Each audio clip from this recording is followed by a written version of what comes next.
We never try to get the entire piece of a move. We're just here to get what the trade will give us. But now, if we flip over to the chart, let's just look at the move. You guys can see it never gave us an exit signal until after it went over 5.5 R, just about 55 pips from the entry.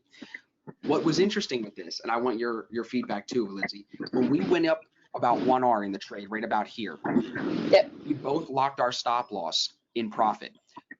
Could have been pinned out here, where we've seen that come and pin the 21. It happened to me a few weeks ago on GJ, and then it runs for multiple days.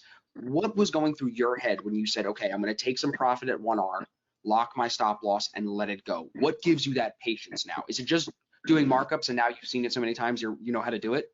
Yeah, and I've just had this conversation with somebody else, because I said that you've got to get in the habit of trusting your stop and trusting your analysis with the system and let it play out if you pulled the trigger initially.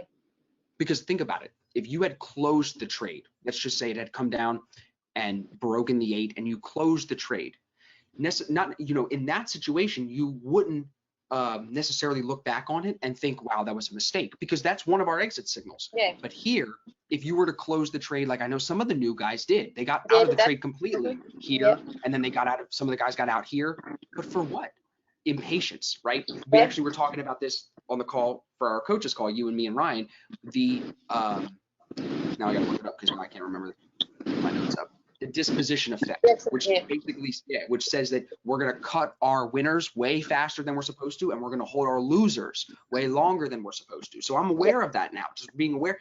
So when I see this, we see no exit signals. That's how I think you and I are both able to take advantage of that entire move, because we are aware of the fact that naturally we are going to want to get out of this trade as soon as it moves into profit, but we know the system